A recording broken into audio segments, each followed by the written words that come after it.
Je n'aurais jamais imaginé qu'un simple déjeuner dominical, avec son rôti de bœuf et ses verres de cristal étincelants, puisse être le théâtre de mon exécution publique. Mon père, Emeric, un homme qui a toujours considéré l'affection comme une monnaie d'échange, m'a regardé droit dans les yeux, sans sourciller, et a prononcé cette phrase qui allait redessiner le reste de ma vie. Ophélie, soit tu signes les papiers pour donner ton appartement à ta sœur Capucine, soit je te retire définitivement du trust familial. C'est non négociable. Il n'y avait pas de tremblement dans sa voix. Juste une certitude glaciale. Il pensait que la peur de la pauvreté me ferait plier, comme toujours. Il pensait que j'étais encore la petite fille effrayée qui cherchait désespérément son approbation. Mais ce jour-là, quelque chose s'est brisé en moi. Pas mon cœur, non. C'étaient mes chaînes. J'ai bu une gorgée de vin, j'ai posé mon verre, et j'ai dit un seul mot, d'accord. Cette nuit-là, j'ai tout quitté. Et le lendemain matin, quand l'empire de mon père a commencé à s'effondrer à cause d'une clause juridique qu'il avait oubliée, j'ai compris que le silence est parfois l'arme la plus bruyante qui soit. Avant de vous raconter comment un seul mot a fait imploser 30 ans de secrets familiaux toxiques, prenez une seconde pour vous installer confortablement. J'aimerais vraiment savoir d'où vous écoutez cette histoire aujourd'hui. Dites-moi dans les commentaires, depuis quelle ville ou quel pays regardez-vous cette vidéo, et quelle heure est-il chez vous en ce moment? J'adore lire vos réponses, cela me rappelle que je ne suis pas seule. Allez, on plonge dans l'histoire. Tout a commencé, comme souvent, par un trajet en voiture. Il y a environ 1 heure et demie de route entre mon appartement à Lyon et la villa de mes parents, située sur les hauteurs d'Annecy. C'est un trajet magnifique, traversant des paysages alpins qui, en théorie, devraient apaiser l'âme. Mais pour moi, chaque kilomètre parcouru vers cette maison était comme une main invisible qui serrait un peu plus fort ma gorge. Je m'appelle Ophélie.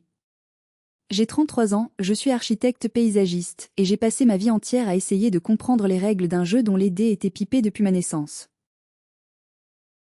Ce dimanche matin-là, la pluie battait contre le pare-brise de ma voiture. C'était une pluie fine, insidieuse, qui transformait l'autoroute A43 en un ruban gris et mélancolique. J'avais coupé la radio. J'avais besoin de silence pour me préparer mentalement. C'est un rituel que connaissent bien ceux qui ont grandi dans une famille dysfonctionnelle, le blindage. On ne va pas simplement voir ses parents, on part au combat. On répète des phrases neutres dans sa tête. Oui, papa, tu as raison. Non, maman, tout va bien au travail. Quelle jolie robe, Capucine. Sur le siège passager, il y avait un sac en papier glacé d'une grande marque de luxe. À l'intérieur, un sac à main en cuir que j'avais acheté pour ma sœur, Capucine. Il m'avait coûté une petite fortune, l'équivalent d'une semaine de travail acharné sur mes chantiers. Ce n'était même pas son anniversaire. C'était une offrande. Une tentative pathétique d'acheter la paix, d'acheter un sourire, d'acheter une trêve. Je savais, au fond de moi, que c'était ridicule. Capucine n'avait pas besoin de ce sac. Elle en avait 10 autres qui prenaient la poussière dans son dressing. Mais j'avais cet espoir stupide, cet espoir d'enfant blessé, que si j'arrivais avec le bon cadeau, le cadeau parfait, peut-être qu'aujourd'hui, juste aujourd'hui, elle ne me lancerait pas ses piques venimeuses sur mon célibat ou mon choix de carrière trop manuel. Je me souviens avoir serré le volant si fort que mes jointures étaient devenues blanches. J'avais cette boule au ventre, familière et douloureuse. Une sensation physique de rejet anticipé. Pourquoi continuais-je à y aller? Pourquoi m'infliger cette torture mensuelle? Probablement parce que l'espoir est une habitude difficile à briser. Et parce qu'il y a ce mot, famille, qu'on nous apprend à vénérer comme une religion, peu importe à quel point le temple est pourri de l'intérieur. J'ai regardé mon reflet dans le rétroviseur. J'avais des cernes légers, malgré le maquillage soigné. Je venais de boucler un énorme projet de réaménagement urbain dans le quartier de la Confluence à Lyon. J'étais épuisée, mais fière. J'avais envie de raconter à mon père que mon cabinet avait remporté un prix régional. J'avais envie de voir une lueur de fierté dans les yeux de ma mère. Mais je savais déjà comment ça allait se passer. Ils allaient hocher la tête distraitement, et 2 secondes plus tard, la conversation tournerait autour de Capucine. Capucine qui avait presque décroché un contrat de mannequinat. Capucine qui avait tellement de potentiel. Capucine, le soleil autour duquel nous devions tous orbiter, brûlé par sa lumière artificielle. J'ai pris une grande inspiration en voyant le panneau Annecy. Le lac était gris acier sous les nuages, froid et impénétrable. Comme mon père. J'ai sorti ma bouteille d'eau de mon sac et j'ai bu une longue gorgée. Je ne buvais jamais le thé de ma mère. Elle oubliait systématiquement que j'étais allergique à la bergamote, ou alors elle s'en fichait, prétendant que c'était psychologique. Apporter ma propre eau était ma petite rébellion silencieuse, ma façon de garder le contrôle sur ce qui entrait dans mon corps, puisque je ne pouvais pas contrôler ce qui entrait dans mon cœur. Je me suis garée devant la grille en fer forgé de la villa. La maison était imposante, une bâtisse du 19e siècle rénovée à grands frais, surplombant le lac. Elle était belle, objectivement. Mais pour moi, elle ressemblait à un mausolée. Un endroit où les émotions venaient mourir, étouffées sous les tapis persans et les conventions sociales. J'ai coupé le moteur. Le silence est retombé dans l'habitacle. J'ai fermé les yeux, murmurant mon mantra habituel, ne réagis pas. Ne te justifie pas. Reste calme. Ça ne dure que 3 heures. Tu peux tenir 3 heures. Je ne savais pas que ces 3 heures allaient durer une éternité.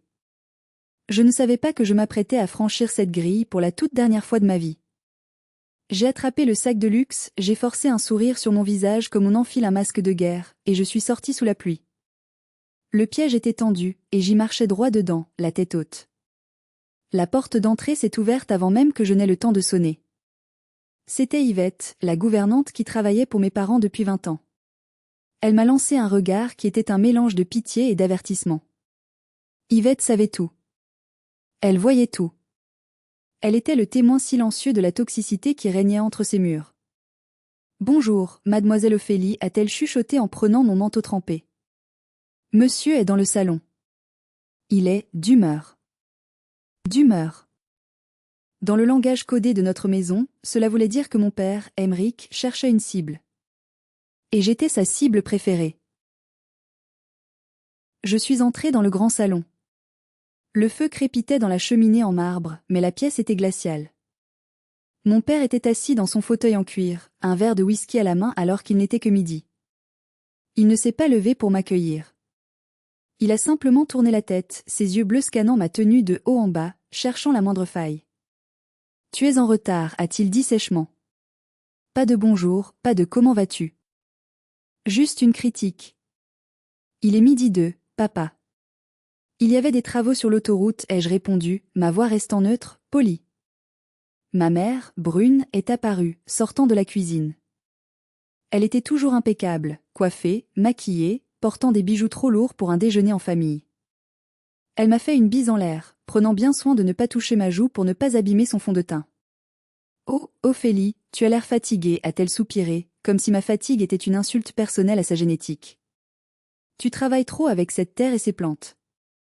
Regarde tes mains. » J'ai instinctivement caché mes mains derrière mon dos. Elles étaient propres, manucurées, mais oui, elles portaient les marques de mon travail. J'étais une créatrice, je touchais la matière. Pour eux, c'était une déchéance. Pour moi, c'était ma fierté. « Où est Capucine » ai-je demandé pour détourner l'attention. « Ta sœur arrive » a dit mon père, sa voix s'adoucissant instantanément à la simple mention de son nom. « Elle traverse une période difficile. Sois gentil avec elle aujourd'hui, Ophélie. Ne l'accable pas avec tes histoires de réussite ou tes projets. » Le message était clair, ma réussite était une offense à la médiocrité de ma sœur. Je devais me faire petite pour qu'elle puisse se sentir grande. À cet instant, la porte s'est ouverte à la volée. Capucine est entrée comme une tornade dramatique. À 28 ans, elle se comportait encore comme une adolescente capricieuse. Elle portait des lunettes de soleil immenses, bien qu'il pleuve dehors. Elle les a retirées avec un geste théâtral, révélant des yeux rouges et gonflés. « C'est un cauchemar » s'est-elle exclamée en se jetant sur le canapé, ignorant totalement ma présence. « Ce propriétaire est un monstre. Il veut que je quitte l'appartement d'ici la fin du mois parce que mon dossier de garantie n'est plus valide depuis que Julien m'a quitté. » Julien était son dernier petit ami riche en date, celui qui payait son loyer exorbitant dans le 16e arrondissement de Paris pendant qu'elle essayait de devenir influenceuse lifestyle sur Instagram. Apparemment, la rupture signifiait aussi la fin du financement. Maman s'est précipitée vers elle comme si elle était blessée de guerre. « Oh, ma chérie, mon pauvre petit ange. Calme-toi, on va trouver une solution. » J'ai tendu le sac cadeau vers elle, me sentant soudainement stupide. « Tiens, Capucine. » J'ai pensé que ça te ferait plaisir. Elle a pris le sac, a regardé à l'intérieur, a sorti le sac à main de luxe. Ses yeux ont brillé une seconde, puis elle a fait la moue. C'est la collection de l'année dernière, non? Je crois avoir vu cette couleur en solde. Elle a laissé tomber le sac de 2000 € sur le sol, comme un déchet. Merci quand même. J'ai senti une brûlure dans ma poitrine. Pas de la colère, non, c'était trop familier pour être de la colère. C'était de l'humiliation. Pure et simple. À table, a tonné mon père, se levant brusquement. Nous avons des choses sérieuses à discuter. Il m'a regardé. Ce n'était pas un regard paternel. C'était le regard d'un prédateur qui venait de décider quel animal du troupeau serait sacrifié pour nourrir les autres. J'ai suivi le mouvement, mes jambes lourdes comme du plomb. Je savais que le problème de logement de Capucine et les choses sérieuses allaient converger vers moi. Je ne savais juste pas encore à quel point la collision serait violente. La salle à manger était aussi froide que le reste de la maison, malgré les chandeliers allumés. Nous avons mangé l'entrée en silence, un silence lourd, ponctué seulement par les reniflements calculés de Capucine. Elle ne mangeait pas, elle picorait, repoussant sa salade de homard avec une expression de martyr. Mon père a posé ses couverts avec un bruit sec. Le signal. Ophélie, a-t-il commencé, en essuyant le coin de sa bouche avec une serviette en lin. Nous devons parler de la situation de ta sœur. C'est une urgence familiale. J'ai posé ma fourchette. Je suis désolée pour ton appartement, Capucine, ai-je dit, essayant d'être sincère. Tu peux peut-être trouver quelque chose de plus petit? Ou une colocation le temps de te retourner? Capucine a poussé un petit cri étouffé, comme si je venais de lui proposer de vivre sous un pont. Une colocation? Tu veux que je vive avec des inconnus? J'ai une image à gérer, Ophélie. Mes abonnés s'attendent à un certain standing. Je ne peux pas faire mes stories dans un cagibi. Ta sœur a raison, a coupé ma mère. Elle est vulnérable en ce moment. Elle a besoin de stabilité, de beauté, d'un endroit qui l'inspire pour son article. Son article. Prendre des photos de son café latte et se filmer en train d'ouvrir des colis sponsorisés. Je me suis retenue de lever les yeux au ciel. Alors, qu'est-ce que vous attendez de moi? Ai-je demandé, sentant le piège se refermer. Je peux lui prêter un peu d'argent pour la caution d'un nouvel endroit, si c'est ça. Mon père a eu un petit rire sec, sans joie. De l'argent pour une caution? Non, Ophélie. Nous avons pensé à une solution beaucoup plus logique. Plus familiale. Il s'est penché en avant, croisant ses mains sur la nappe blanche. Tu vis seul à Lyon, dans ce loft immense à Confluence.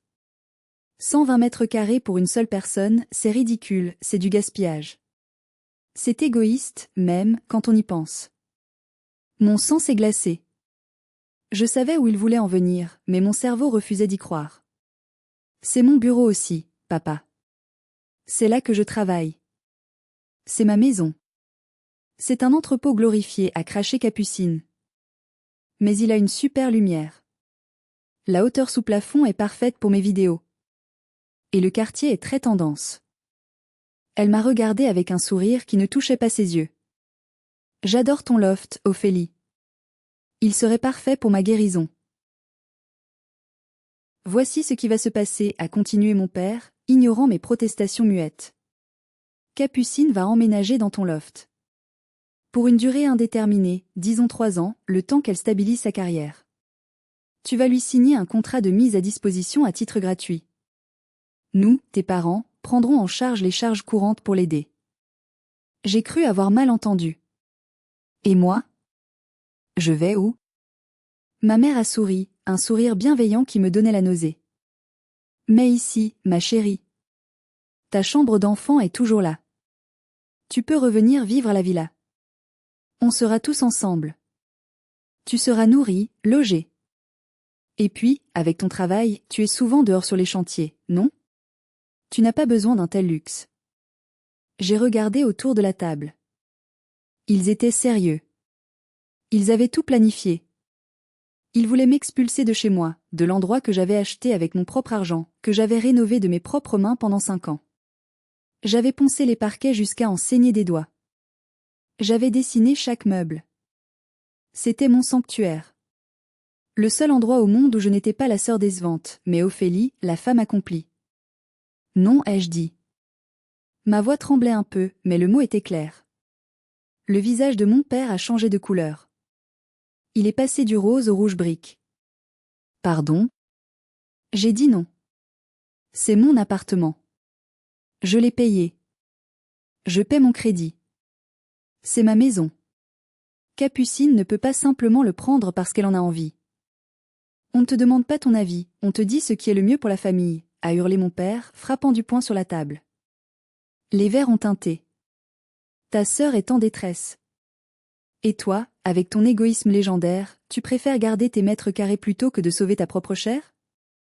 Je ne suis pas égoïste, ai-je crié, perdant mon calme pour la première fois. Je travaille. Je me suis construite toute seule. Capucine a 28 ans, elle peut travailler aussi. Capucine a éclaté en sanglots bruyants. Tu vois. Elle me déteste. Elle a toujours voulu me voir échouer. Elle est jalouse de moi. Mon père s'est levé, dominant la table de toute sa hauteur. Il a pointé un doigt accusateur vers moi. Tu es une ingrate. Après tout ce qu'on a fait pour toi. Très bien. Si tu veux jouer à ça, on va jouer avec tes règles. Les règles de l'argent. Il s'est dirigé vers le buffet en chêne massif et a sorti un dossier en cuir noir. Je le reconnaissais. C'était le dossier du fonds familial, la structure financière complexe mise en place par mon grand-père paternel pour assurer l'avenir de ses descendants. Il a jeté le dossier devant moi. Il s'est ouvert, révélant des colonnes de chiffres et des clauses juridiques. Tu sais ce que c'est, a dit mon père, sa voix redescendant à un murmure menaçant. C'est ton futur. C'est l'héritage. C'est la sécurité. Il s'est rassis et a souri. Un sourire cruel. Alors voici le marché, Ophélie. Un ultimatum. Pendant qu'il reprenait son souffle pour asséner le coup de grâce, le temps a semblé se suspendre. Je regardais ce dossier noir, et soudain, je n'étais plus dans la salle à manger. J'étais aspirée en arrière, dans le tourbillon de mes souvenirs. C'était comme visiter un musée des horreurs où chaque exposition était une preuve de mon statut de citoyenne de seconde zone dans cette famille. Je me suis revue à 6 ans. C'était Noël. J'avais reçu une poupée en porcelaine, magnifique, avec une robe de velours bleu. Je l'aimais plus que tout. 2 jours plus tard, Capucine, qui n'avait que 3 ans, l'avait vue. Elle l'avait voulu.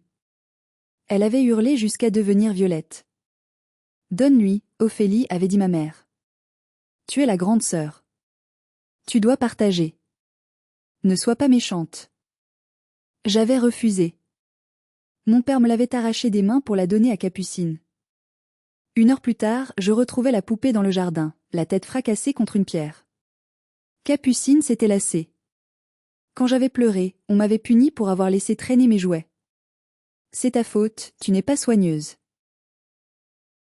Flash forward. J'ai 18 ans. J'ai travaillé tout l'été comme serveuse pour économiser pour ma première voiture, une petite occasion pour aller à l'université. J'avais réuni 2000 €. Je suis rentrée un jour, et mon compte épargne, auquel mes parents avaient accès par procuration au cas où, était vide. On a dû compléter pour la voiture de Capucine, m'avait dit mon père sans même me regarder. Capucine venait d'avoir son permis, au 3e essai, et avait une Fiat 500 neuve. Mais c'était mon argent.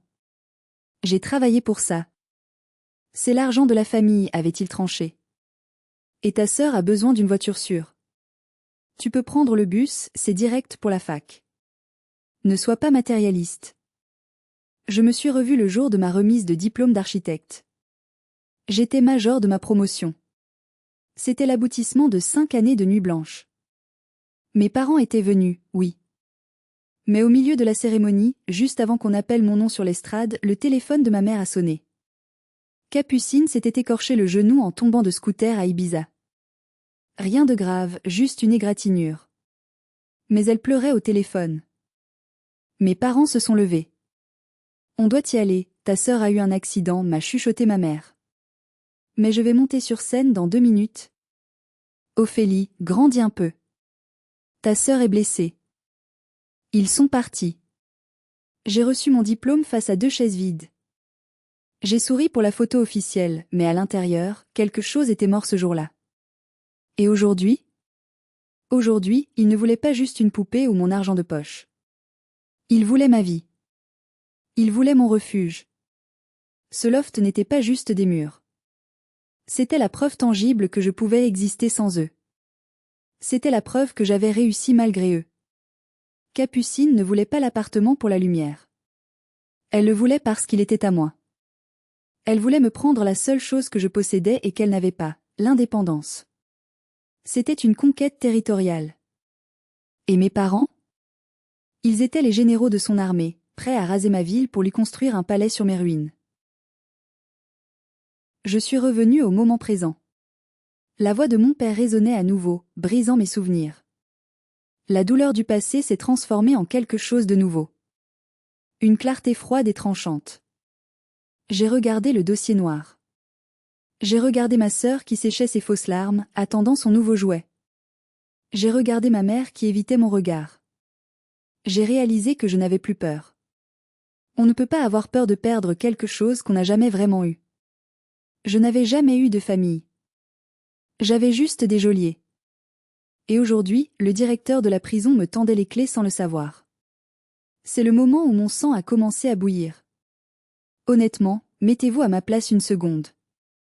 Si votre propre famille vous demandait de donner votre maison, votre sanctuaire, à un frère ou une sœur qui vous a tourmenté toute votre vie, que feriez-vous? Est-ce que vous plieriez pour garder la paix, ou est-ce que vous brûleriez tout? Dites-moi ce que vous auriez fait à ma place dans les commentaires. Je lis tout. Mon père a ouvert le dossier en cuir avec une lenteur calculée, comme un magicien s'apprêtant à révéler son tour le plus prestigieux. À l'intérieur, il y avait 2 documents.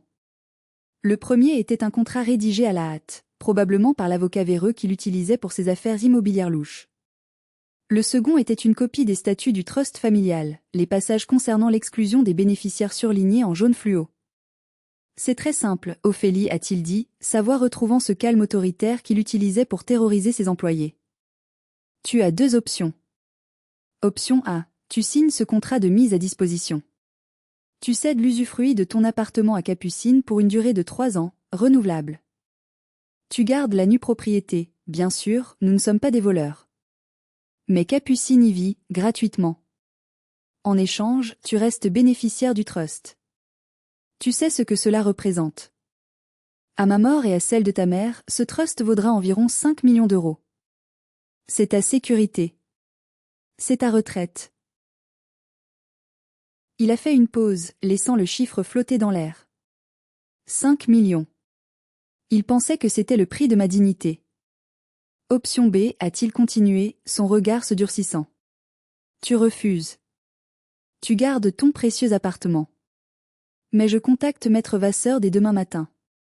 J'active la clause de conduite préjudiciable à la famille. Je te retire du trust. Tu n'auras plus rien. Pas un centime. Tu seras seul, avec tes plantes et ton crédit bancaire que tu as sûrement du mal à rembourser. Capucine a ricané. Elle jouait avec sa fourchette, l'air triomphant. Allez, Ophélie. Ne sois pas stupide. 5 millions contre un appart? Le calcul est vite fait. Et puis, soyons honnêtes, tu n'as pas les moyens d'entretenir ce loft. Je te rends service en l'occupant. Ma mère a posé sa main sur mon bras. Sa peau était froide. Fais-le pour nous, ma chérie. Fais-le pour la paix. Ton père ne plaisante pas. Il a le droit de le faire. Il est le trustee, le gestionnaire. Il a tous les pouvoirs. J'ai regardé ma mère. Dans ses yeux, je n'ai vu aucune protection. Juste de la lâcheté. Elle savait que c'était injuste. Elle savait que c'était du vol qualifié. Mais elle avait plus peur de contrarier mon père que de sacrifier sa fille aînée. Elle était complice. J'ai pris le contrat option A. Je l'ai lu. C'était pire que ce que j'imaginais. Il y avait une clause stipulant que je devais laisser les meubles. Pour ne pas perturber Capucine. Il voulait tout. Mon canapé en velours vert, ma bibliothèque sur mesure, mes tableaux. Il voulait ma vie, clé en main. Tu as des dettes, n'est-ce pas? A insisté mon père, voyant mon silence. Je sais que ton petit cabinet d'architecture ne roule pas sur l'or. Tu as besoin de ce filet de sécurité. Signe et on oublie cette conversation désagréable. On pourra passer au dessert. Il se trompait sur toute la ligne. Il ne savait rien de moi.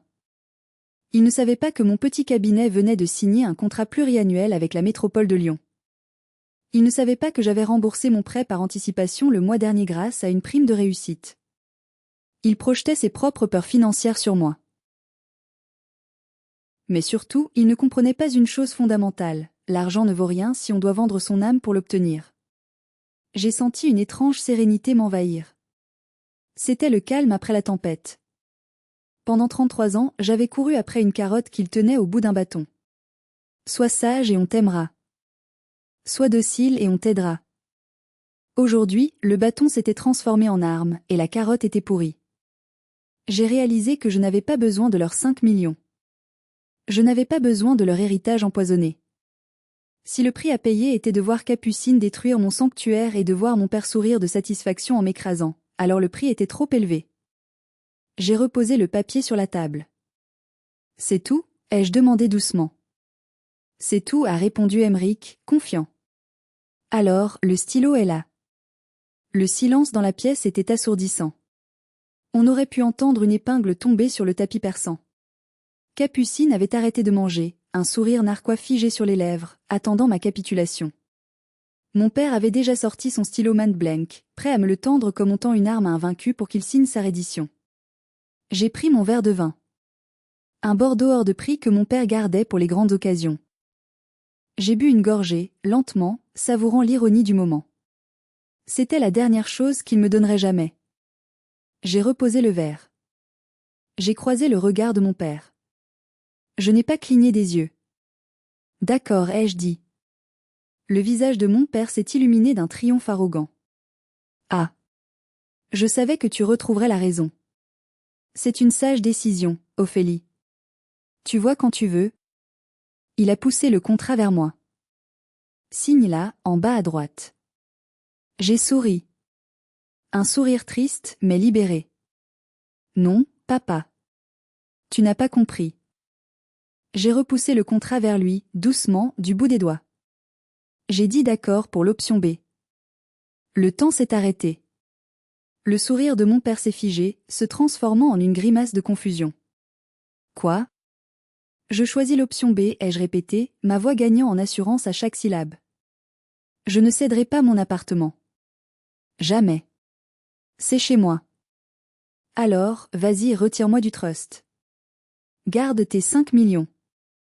Garde ton argent, tes chantages, tes conditions. Je ne veux plus rien. Capucine a laissé tomber sa fourchette. Tu es dingue? Tu vas renoncer à des millions pour un appartement? Je me suis tournée vers elle. Pour la première fois de ma vie, je l'ai regardée non pas comme ma petite sœur, mais comme l'étrangère toxique qu'elle était. Ce n'est pas pour un appartement, Capucine. C'est pour ma dignité. Un mot que tu ne connais pas, car tu n'as jamais rien payé toi-même. Mon père s'est levé, renversant sa chaise. Son visage était devenu cramoisi, une veine pulsait dangereusement sur sa tempe. Il n'était pas habitué à ce qu'on lui dise non. Il n'était pas programmé pour la résistance. Tu bluffes, a-t-il hurlé, postillonnant de rage. Tu sors d'ici, et c'est fini. Je t'efface. Tu n'es plus ma fille. Si être ta fille signifie être ton paillasson, alors je démissionne, ai-je répondu, me levant à mon tour. Mes jambes ne tremblaient plus. Je me sentais légère. Incroyablement légère. J'ai vu la panique dans les yeux de ma mère. Elle réalisait que le script ne se déroulait pas comme prévu. Ophélie, attends. Ne dis pas de bêtises.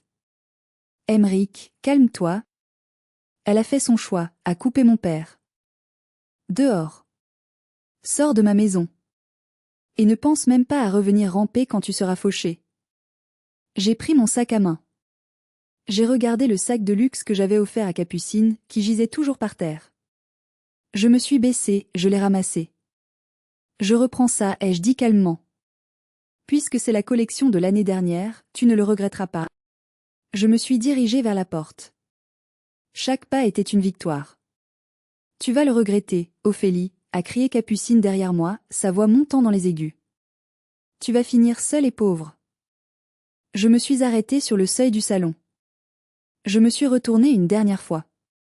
J'ai gravé cette image dans ma mémoire, mon père rouge de colère, ma mère pleurant silencieusement dans sa serviette et ma sœur, le visage déformé par la haine et la cupidité. C'était ma famille. Et je venais de m'en amputer pour survivre. Adieu, ai-je dit. Et j'ai fermé la porte. Pas en la claquant. Juste un clic ferme et définitif. Le son d'une page qui se tourne. Dès que je suis sortie, l'air froid et humide de l'extérieur m'a frappé au visage. C'était vivifiant. J'ai marché jusqu'à ma voiture sous la pluie battante sans même ouvrir mon parapluie. Je voulais sentir l'eau. Je voulais me sentir vivante. Je suis montée dans ma voiture, j'ai verrouillé les portières, et là, seulement là, j'ai laissé échapper un cri. Pas un cri de tristesse, mais un cri primal de libération. J'ai tapé sur le volant, riant et pleurant en même temps. Je l'avais fait. J'avais dit non. J'ai démarré le moteur et j'ai quitté la propriété sans un regard en arrière dans le rétroviseur. Je savais que si je regardais, je pourrais voir la silhouette de ma mère à la fenêtre, et je pourrais faiblir. Je devais avancer. Le trajet de retour vers Lyon a été flou. Mon téléphone n'arrêtait pas de vibrer sur le siège passager. Papa s'affichait sur l'écran, puis maman, puis Capucine. Des appels, des messages. Je n'ai pas regardé. Arrivé à la première aire d'autoroute, je me suis garée. J'ai pris mon téléphone. J'ai bloqué leur numéro. Un par un. Bloqué Emeric. Bloqué Brune. Bloqué Capucine. Bloqué le téléphone fixe de la villa. Silence. Enfin. Je suis arrivée à Lyon à la tombée de la nuit. En entrant dans mon loft, l'odeur familière de bois de cèdre et de mes plantes m'a accueillie. C'était mon chez-moi. Ils avaient voulu me le prendre, mais il était toujours là. J'ai caressé le mur de briques en entrant. Je ne te laisserai jamais, ai-je murmuré à mon appartement. Mais l'adrénaline commençait à retomber, remplacée par une paranoïa glaciale. Mon père était un homme vindicatif. Il n'allait pas en rester là. Il allait essayer de me faire mal. Il avait les clés de mon appartement, un double que j'avais laissé à ma mère en cas d'urgence. Quelle idiotie! J'ai immédiatement appelé un serrurier d'urgence. C'était dimanche soir, ça allait me coûter une fortune, mais je m'en fichais. 1 heure plus tard, un homme robuste changeait mon cylindre pour un modèle haute sécurité. Pendant qu'il travaillait, j'ai commencé à rassembler mes documents importants. Acte de propriété, passeport, diplôme, disque dur externe contenant mes projets d'architecture. Si mon père décidait de jouer sale, je devais être prête à tout. J'ai même sorti les vieux albums photos que j'avais. J'ai hésité à les jeter, puis je les ai mis dans une boîte au fond d'un placard. On ne jette pas le passé, on le range. Cette nuit-là, je n'ai pas dormi dans mon lit. J'ai dormi sur le canapé, une batte de baseball, que j'avais gardée d'un ex-petit ami sportif, à portée de main. Chaque bruit dans le couloir me faisait sursauter. Je savais que j'avais gagné la bataille morale, mais je craignais la guerre juridique qui allait suivre. Je m'imaginais mon père dans son bureau, un verre de whisky à la main, rédigeant ce fameux mail à l'avocat pour me déshériter. Je l'imaginais savourant sa vengeance. Elle verra ce qu'il en coûte de défier Emeric, devait-il penser. Je me suis endormie vers 4 heures du matin, épuisée, en serrant mon oreiller. Je ne savais pas que pendant que je dormais, le destin, ou plutôt la prévoyance de mon grand-père Stanislas, était en train de préparer le plus grand retournement de situation de l'histoire de notre famille. Mon père pensait appuyer sur la gâchette pour m'abattre, mais il ne savait pas qu'il tenait l'arme à l'envers. Lundi matin. 8h30, mon réveil n'a pas sonné, mais le téléphone fixe de mon bureau à domicile, oui. C'était une ligne professionnelle que ma famille ne connaissait pas ou n'utilisait jamais. J'ai décroché, la voix encore pâteuse, le cœur battant à tout rompre. Allô? Bonjour, c'est maître Cyprien Vasseur. J'ai failli lâcher le combiné. Maître Vasseur. L'avocat de la famille. L'homme de confiance de mon père. L'exécuteur des basses œuvres. Je me suis raidie, prête à entendre la sentence. Vous êtes déshérité, vous êtes poursuivi, rendez les clés. Maître, ai-je répondu froidement. Si vous appelez pour confirmer que mon père m'a retiré du trust, vous pouvez économiser votre salive. Je suis au courant. J'ai accepté, Ariane, il y a eu un silence à l'autre bout du fil. Puis, j'ai entendu quelque chose d'inattendu. Une respiration tremblante. Maître Vasseur, cet homme de 65 ans, toujours stoïque, semblait ému. Mademoiselle Ophélie. Ophélie, a-t-il dit, sa voix perdant son ton professionnel habituel pour devenir presque urgente. Je ne vous appelle pas pour vous signifier votre exclusion. Je vous appelle parce que, mon Dieu, votre père a fait quelque chose d'irréparable hier soir. Mon estomac s'est noué. Qu'est-ce qu'il a fait? Il a vendu la maison? Il a porté plainte contre moi? Non. Pire. Pour lui. Vasseur a pris une grande inspiration. Hier soir, à 23h45, j'ai reçu un email formel de votre père. Il me donnait l'instruction de vous retirer de la liste des bénéficiaires du trust. Dans cet email, il a écrit, je cite, « Puisqu'Ophélie refuse de mettre son bien immobilier personnel à la disposition de sa sœur comme exigé par la famille, elle ne mérite plus de faire partie de ce trust pour... » Et alors, ai-je demandé, confuse. C'est ce qu'il avait menacé de faire. Ophélie, écoutez-moi bien. Votre grand-père, Stanislas, était un homme visionnaire. Il connaissait la nature de votre père mieux que quiconque. Il craignait qu'Émeric n'utilise l'argent comme une arme contre ses propres enfants. C'est pourquoi, lors de la création du trust il y a 30 ans, il a fait inclure une clause secrète. La clause 14C. La clause 14C? C'est une clause de protection contre la coercition, a expliqué l'avocat, parlant de plus en plus vite. Elle stipule explicitement que, si le trustee, le gestionnaire, donc votre père, utilise sa position et le pouvoir financier du trust pour tenter d'extorquer, de faire chanter, ou de forcer un bénéficiaire à céder ses biens personnels sous la menace d'exclusion, le trustee est immédiatement et automatiquement déchu de tous ses droits de gestion pour. J'ai senti mes jambes se dérober sous moi. Je me suis assise par terre. Vous voulez dire? Je veux dire qu'en envoyant cet email, en écrivant noir sur blanc qu'il vous punissait parce que vous refusiez de donner votre appartement, votre père a avoué avoir violé la clause 14C. Il s'est tiré une balle dans le pied, Ophélie. Il a fourni la preuve irréfutable de sa propre faute. Un rire hystérique a commencé à monter dans ma gorge. C'était trop beau. C'était impossible. Quelles sont les conséquences, maître? Les conséquences sont immédiates, a dit Vasseur, et j'ai cru entendre un sourire dans sa voix. Selon les statuts, en cas de déchéance du trustee principal, la gestion du trust revient automatiquement au bénéficiaire majeur le plus âgé. C'est-à-dire, vous. Le monde a cessé de tourner. Moi. Vous, Ophélie. Depuis ce matin, 9h, heure à laquelle j'ai enregistré l'acte, votre père n'a plus aucun pouvoir. Il ne contrôle plus les comptes. Il ne contrôle plus les propriétés, y compris la villa d'Annecy. Il ne contrôle plus les rentes mensuelles versées à votre mère et à Capucine. C'est vous. Vous êtes la nouvelle trustee. J'ai regardé mes mains. Ces mains de jardinière, ces mains qu'il méprisait. Elles tenaient maintenant le destin de toute la famille. Est-ce qu'ils le savent? Ai-je chuchoté. Je viens d'envoyer la notification officielle à votre père par coursier et par email. Il doit la recevoir, maintenant. Au moment précis où il prononçait ces mots, mon téléphone portable, que j'avais laissé sur le bureau, s'est allumé. Bien que j'ai bloqué les appels, les notifications de messages vocaux s'affichaient. 1. 2. 10, puis un SMS d'un numéro inconnu, probablement le téléphone de la gouvernante, Yvette. Le message disait simplement « Owen peut parler ?» C'était mon père.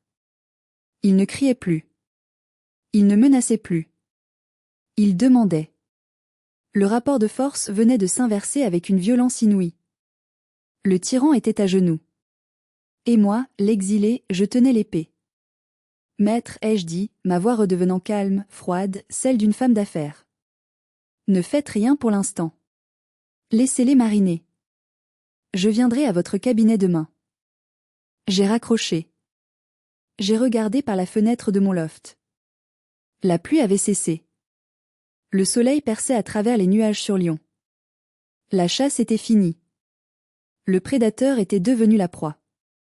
Le reste de la journée de lundi a été une étude fascinante de la nature humaine, observée à travers le prisme d'un écran de smartphone. Après mon appel avec Maître Vasseur, je n'ai pas débloqué leur numéro. Je n'étais pas prête à entendre leur voix. Pas encore. Mais j'ai fait quelque chose d'autre, je me suis connectée au portail bancaire du Trust. En tant que nouvelle trustee désignée, Maître Vasseur m'avait envoyé les codes d'accès provisoires. En quelques clics, j'ai eu sous les yeux la radiographie financière de ma famille. Et ce que j'ai vu m'a coupé le souffle. Ce n'était pas seulement une question d'héritage. C'était une hémorragie. Mon père, ce grand gestionnaire qui me faisait la leçon sur mes petits projets, avait puisé dans les réserves de liquidités à un rythme effréné. Des retraits de 5 000 € au casino d'Évian. Des factures d'hôtels de luxe à Paris pour des voyages d'affaires qui coïncidaient étrangement avec les week-ends où ma mère restait seule à Annecy. Et Capucine, la carte de crédit Platinum reliée au compte du Trust était une litanie de dépenses absurdes. Uber Eats, Sephora, Balenciaga, cliniques esthétiques. Ils vivaient comme des rois sur le cadavre de la fortune de mon grand-père. Et ils voulaient mon appartement non pas parce qu'ils en avaient besoin pour loger Capucine, mais parce qu'ils étaient à court de liquidités pour lui payer un loyer ailleurs. Mon appartement était la seule ressource gratuite disponible. Soudain, une notification a clignoté sur l'application bancaire. Une tentative de transaction. Carte, Capucine, Platinum montant, 450 € commerçant, SPA et Wellness Annecy statut, en attente des validations trustee. J'ai regardé l'écran. Je pouvais presque voir Capucine à la réception du spa, en peignoir blanc, tendant sa carte avec son arrogance habituelle, s'attendant à ce que ça passe comme d'habitude. Elle voulait se faire masser pour se remettre du traumatisme que je lui avais infligé la veille. Mon doigt a plané sur le bouton refuser. J'ai appuyé. Statut. Rejeté. 2 minutes plus tard, une nouvelle tentative. 450 €. Rejeté. Une troisième tentative. 100 €, probablement juste pour les produits. Rejeté. Puis, le silence numérique a été rompu. Même si j'avais bloqué leurs appels, ils ont trouvé d'autres moyens. Des emails. Des notifications sur LinkedIn. Des DM sur Instagram. Le premier email était de ma mère, Brune. L'objet était « Urgent, erreur bancaire ?» Le contenu était pathétique. « Ophélie, ma chérie, je sais que tu es fâchée, mais il se passe quelque chose de grave. La carte de ta sœur ne marche pas, papa n'arrive pas à accéder au compte pour faire le virement du jardinier. L'avocat ne répond pas à papa. S'il te plaît, rappelle-nous. On ne t'en veut pas pour hier. On peut discuter pour l'appartement. Bisous, maman. On ne t'en veut pas. La phrase m'a fait rire aux éclats, seule dans mon salon. Il ne m'en voulait pas? C'était le monde à l'envers. Ils pensaient encore qu'ils étaient en position de pardonner. 1 heure plus tard, le ton a changé. Capucine m'a envoyé un message via un faux compte Instagram qu'elle avait créé pour m'espionner. Tu te prends pour qui? Débloque ma carte tout de suite. Tu n'as pas le droit de me voler mon argent. Papa va te tuer. Il commençait à comprendre. La panique s'installait. Ce n'était plus une dispute familiale. C'était un siège. Et pour la première fois de leur vie, ils étaient du mauvais côté des remparts. J'ai passé la soirée à analyser les comptes. J'ai découvert des dettes cachées. J'ai découvert que la villa d'Annecy était hypothéquée en partie pour couvrir des investissements foireux de mon père dans des crypto-monnaies. Mon père n'était pas seulement un tyran, c'était un incompétent. Vers 22 heures, j'ai reçu un email de Maître Vasseur. Mademoiselle, votre père est dans mon bureau. Il refuse de partir. Il exige de vous voir demain matin à 10 heures pour, je cite, rétablir l'ordre naturel. Je lui ai signifié que vous étiez désormais la seule décisionnaire. Il est diminué. Je vous conseille de venir accompagné d'un service de sécurité si vous le souhaitez. J'ai répondu, je serai là. Seul. Je n'ai pas besoin de garde du corps pour affronter un fantôme. J'ai éteint mon ordinateur. Je suis sorti sur mon balcon. L'air de Lyon était frais. En bas, la Saône coulait, imperturbable. J'ai pensé à la petite fille de 6 ans qui pleurait sa poupée cassée. J'ai pensé à l'étudiante fauchée. J'ai pensé à l'architecte qu'on avait humilié. Dors bien, Ophélie, me suis-je dit. Demain, tu ne seras plus une victime. Demain, tu seras le juge. La nuit fut calme. La première nuit de ma nouvelle vie. Le cabinet de Maître Vasseur est situé dans un immeuble haussmannien du 6e arrondissement de Lyon. C'est un endroit qui respire le pouvoir, avec ses parquets qui craquent, ses hauts plafonds et cette odeur particulière de vieux papier et de cire d'abeille. Quand je suis entrée dans la salle de réunion, ils étaient déjà là. Aymeric, mon père, était assis au bout de la table. En 24 heures, il semblait avoir vieilli de 10 ans. Son teint rougeau avait laissé place à une pâleur cireuse. Ses mains, habituellement si fermes, tremblaient légèrement sur la table en acajou. Brune, ma mère, était assise à côté de lui, recroquevillée sur sa chaise, triturant un mouchoir en dentelle. Elle n'osait pas lever les yeux. Capucine était debout près de la fenêtre, les bras croisés, tapant du pied nerveusement. Elle portait des lunettes noires, probablement pour cacher de vraies larmes cette fois. Maître Vasseur était assis au centre, tel un arbitre impartial. Il s'est levé quand je suis entrée. Mademoiselle Latrusti, a-t-il dit avec une déférence marquée. Ce titre a fait sursauter mon père comme s'il avait reçu une décharge électrique. Arrêtez avec ce cirque, Vasseur, a-t-il aboyé, mais sa voix manquait de mordant. C'est une erreur administrative. Ophélie, assieds-toi. On va régler ça. Tu vas signer la renonciation, je reprends les commandes et on oublie cette folie. Je me suis assise. Pas en face de lui, mais à la place que Maître Vasseur m'a indiquée, la place du chef, en tête de table, opposée à celle de mon père. J'ai posé mon dossier devant moi. Bonjour, papa. Bonjour, maman. Capucine. Ne joue pas à la patronne avec moi, a sifflé Capucine. Rends-moi ma carte bleue. J'ai dû laisser ma montre en garantie au spa hier. C'est humiliant. Humiliant? J'ai ouvert le dossier. Parlons d'humiliation, Capucine. Parlons des 45 000 € que tu as dépensés l'année dernière en vêtements et voyages, alors que tu déclares 0 revenu aux impôts. C'est l'argent du trust. L'argent de grand-père. Il était destiné à l'éducation, à la santé, à l'investissement. Pas à tes caprices. C'est moi qui décide comment l'argent est dépensé, a crié mon père. Plus maintenant, ai-je répondu calmement. Maître Vasseur, pouvez-vous lire l'article 14C et ses conséquences juridiques une nouvelle fois pour que tout le monde comprenne? L'avocat s'est exécuté. Sa voix monotone égrenait les termes de la déchéance de mon père. Violation de devoir fiduciaire. Tentative d'extorsion. Abus de pouvoir. À chaque mot, mon père s'affaissait un peu plus. Il réalisait que ce n'était pas un bluff. La loi était contre lui. Tu ne peux pas nous faire ça, a pleurniché ma mère. On est ta famille. C'est précisément parce que vous êtes ma famille que je dois intervenir, ai-je dit. Vous êtes en train de couler ce navire. Papa, tu as perdu 200 000 € en paris sportifs et crypto-monnaies ces 2 dernières années. La villa est menacée de saisie si les traites ne sont pas régularisées. Vous alliez tout perdre. Et vous vouliez mon appartement pour cacher votre faillite. Le silence est retombé. La vérité, nue et crue, était sur la table. Voici comment cela va se passer désormais, ai-je annoncé, sortant 3 feuilles de papier. Premièrement, Capucine. Elle s'est raidie. Tu as 28 ans. Tu es en bonne santé. À partir d'aujourd'hui, ton allocation mensuelle est supprimée. 0. Je débloque 2 000 € pour t'aider à payer une caution pour un studio, un vrai studio, pas un palace. Ensuite, tu te débrouilles. Tu trouves un travail. Quoi? Mais je ne sais rien faire, a-t-elle hurlé. Alors tu apprendras. Comme tout le monde. Deuxièmement, papa et maman. J'ai tourné mon regard vers eux. Vous gardez l'usage de la villa, car je ne suis pas cruelle et je ne veux pas que vous soyez à la rue. Mais la propriété reste au nom du trust. Je vais nommer un gestionnaire financier indépendant pour apurer vos dettes. Vous recevrez une rente mensuelle fixe pour vivre, calculée sur la base du coût de la vie moyen, pas de votre train de vie de luxe. Plus de casino, plus d'hôtel 5 étoiles. Tu nous mets sous tutelle, a murmuré mon père, horrifié. Comme des enfants? Non, papa. Comme des adultes irresponsables qui ont besoin de limites.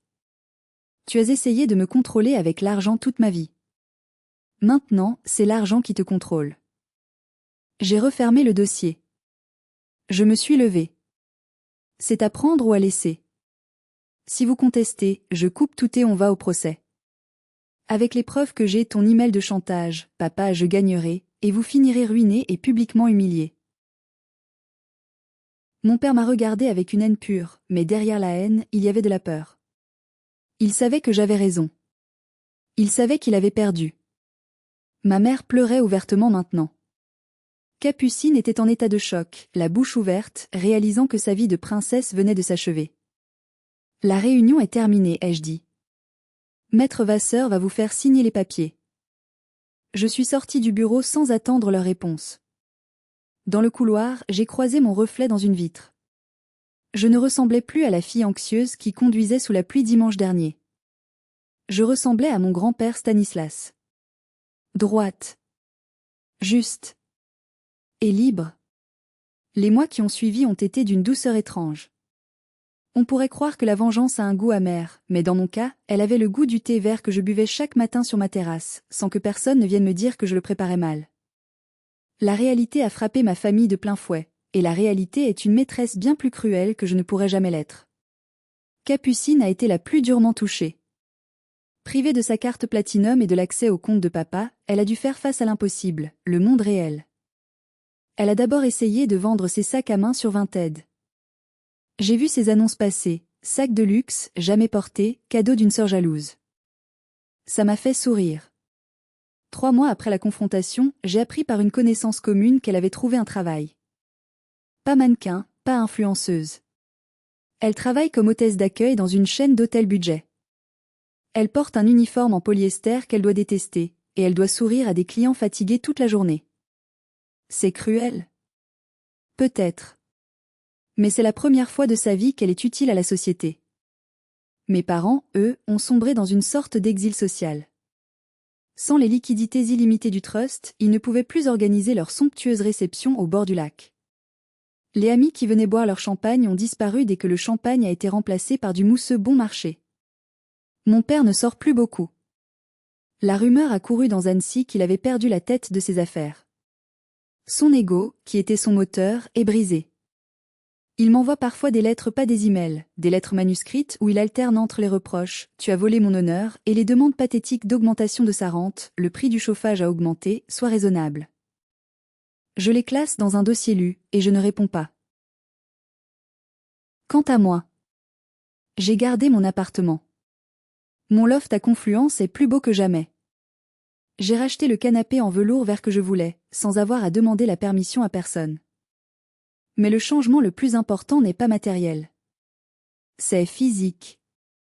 Mes migraines ont disparu. Ce nœud constant que j'avais à l'estomac depuis l'enfance s'est dénoué. J'ai aussi renoué avec l'oncle Stanislas, le frère de mon grand-père.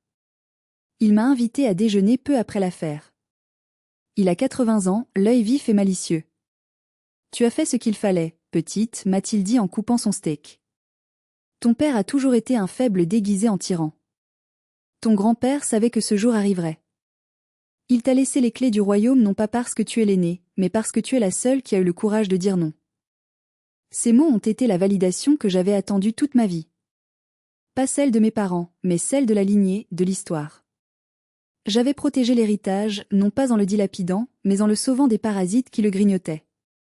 Je n'ai pas revu Capucine. Je sais qu'elle me déteste. Elle raconte à qui veut l'entendre que je suis une sorcière qui a volé son héritage. Laissez-la parler. Ces histoires ne paient pas son loyer. Son travail le fait. Au fond, je lui ai rendu le plus grand service de sa vie, je l'ai forcé à grandir. Aujourd'hui, il pleut sur Lyon, exactement comme le jour où je suis partie pour ce déjeuner maudit. Mais cette fois, la pluie ne me rend pas triste. Elle nourrit les plantes de ma terrasse. Je suis assise dans mon fauteuil préféré, celui qu'il voulait que je laisse à ma sœur. Je regarde la ville s'étendre sous mes pieds. J'ai tout, ma carrière, ma maison, ma sécurité financière et surtout, ma paix. Certains diront que j'ai été dure. Qu'on ne traite pas sa famille comme ça. Qu'on doit pardonner, tendre l'autre joue. À cela, je dis, le pardon ne signifie pas l'acceptation de l'abus. On peut pardonner à distance, tout en gardant les portes fermées à double tour. J'ai pardonné à mes parents d'être faibles et toxiques. Je leur pardonne parce que je n'attends plus rien d'eux. Ils ne peuvent plus me blesser car ils n'ont plus aucun pouvoir sur moi. Ni émotionnel, ni financier. La famille n'est pas un droit divin. C'est un privilège qui se mérite par le respect et l'amour. Quand le sang devient un poison, il faut poser un garrot et couper le membre infecté pour sauver le reste du corps. C'est ce que j'ai fait. J'ai amputé ma famille pour sauver ma vie. Et vous savez quoi? Je ne ressens aucun membre fantôme. Je me sens juste entière. C'est ici que mon histoire se termine, du moins ce chapitre. Je continuerai à gérer le trust avec justice et rigueur. Peut-être qu'un jour, dans 10 ou 20 ans, si Capucine montre qu'elle a vraiment changé, je rétablirai une partie de ses droits. Mais ce sera ma décision, prise sans menace, sans chantage, sans ultimatum. D'ici là, je vais continuer à construire des jardins, à créer de la beauté, et à vivre dans cet appartement qui est bien plus que des briques et du mortier. C'est mon trophée. C'est ma liberté. Merci infiniment d'avoir écouté mon histoire jusqu'au bout. Je sais qu'elle était longue et chargée en émotions, mais il fallait que la vérité soit dite. Maintenant, j'ai une dernière question pour vous, et je veux que vous soyez 100% honnête. À ma place, auriez-vous rendu l'argent à vos parents une fois la leçon apprise? Ou auriez-vous maintenu les sanctions comme je l'ai fait? Pensez-vous que je suis une héroïne ou une méchante? Laissez votre avis dans les commentaires, j'ai hâte de débattre avec vous. Et si cette histoire vous a touché, ou si vous avez vous-même vécu des conflits familiaux injustes, n'oubliez pas de liker cette vidéo et de vous abonner à la chaîne pour ne pas rater les prochaines histoires de justice et de karma. Votre soutien est ma plus belle récompense. Prenez soin de vous, et n'oubliez jamais, votre dignité n'est pas à vendre, peu importe le prix.